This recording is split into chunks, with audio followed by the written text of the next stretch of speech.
ഒരു സ്ത്രീപക്ഷ പുരോഗമന നേതാവെന്ന് സ്വയം വിളിക്കുന്ന ചിന്താ ജെറോമിന്റെ പ്രകടനത്തിൽ വിളിക്കാൻ പറ്റിയ മുദ്രാവാക്യങ്ങൾ തന്നെ. പക്ഷെ കേരളത്തിലെ സ്ത്രീകളെ അപമാനിച്ചുകൊണ്ടുള്ള ഇത്തരം മുദ്രാവാക്യങ്ങളുമായി റോഡിൽ ഇറങ്ങുന്നതിന് മുൻപ് കേരളത്തിലെ ജനങ്ങളെ ബോധ്യപ്പെടുത്താനെങ്കിലും മന്ത്രി ആക്രമിക്കപ്പെടുന്ന ആ വീഡിയോ നിങ്ങൾ പുറത്തുവിടണം. മന്ത്രി വീണ ജോർജിനെ KSUക്കാർ ആക്രമിച്ചു എന്ന പരാതി ശരിയെന്ന് തെളിയിക്കാൻ CPM പുറത്തുവിട്ട ദൃശ്യങ്ങളും പൊളിഞ്ഞു. അല്ലാതെ രേഖ എവിടെയെന്ന് ചോദിക്കുമ്പോൾ ശങ്കരാടി കാണിക്കുന്നത് പോലുള്ള കോമാളിത്തരങ്ങളും കാണിച്ച് നിങ്ങൾ റോഡിൽ ഇറങ്ങരുത്. ഈ മന്ത്രി നയിക്കുന്ന ആരോഗ്യ വകുപ്പ് കാരണം കാഴ്ച നഷ്ടപ്പെട്ട സനൂപിന്റെ കുടുംബം നിങ്ങൾ ഈ കാണിക്കുന്ന പ്രകടനങ്ങൾ കാണുന്നുണ്ട്.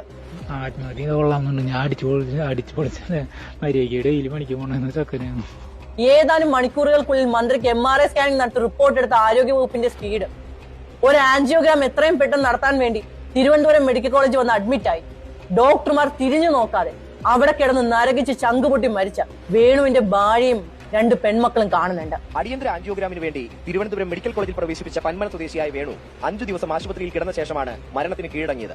കഴിഞ്ഞ ദിവസം പുറത്തുവന്ന ആരോഗ്യവകുപ്പിന്റെ അന്വേഷണ റിപ്പോർട്ടിൽ 3 ആരോഗ്യ കേന്ദ്രങ്ങളുടെ വീഴ്ചകൾ അക്കമിട്ട് നിരത്തിയിരുന്നു. വകുപ്പ് മന്ത്രിയുടെ പെടലി ഒന്ന് വിളിക്കിയപ്പോഴേക്കും നിങ്ങൾ തകരാറില്ലെന്ന് നിരന്തരം പറയുന്ന ഈ സിസ്റ്റം സ്വിച്ച് ഇട്ടതുപോലെ കാര്യക്ഷമമായി പ്രവർത്തിക്കുന്നത് ഈ ജനം കാണുന്നുണ്ട്.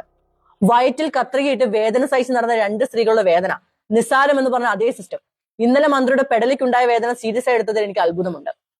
എനിക്ക് തോന്നുന്നത് ഇവിടുത്തെ സിസ്റ്റത്തിന് യാതൊരുവിധ തകരാറുകളുമില്ല. പ്രിവിലേജ് ആയവർക്ക് വേണ്ടി ആ സിസ്റ്റം അടിപൊളിയായി കാര്യക്ഷമമായി പ്രവർത്തിക്കും. പ്രിവിലേജ് ഇല്ലാത്ത സാധാരണക്കാർക്ക് വേണ്ടി, പാവപ്പെട്ടവർക്ക് വേണ്ടി ആ സിസ്റ്റം പ്രവർത്തിക്കാൻ തയ്യാറല്ല. അങ്ങനെയാണ് ഇവിടെ സിസ്റ്റം പ്രവർത്തിക്കുന്നത്. എനിക്കറിയാൻ താല്പര്യമുണ്ട്.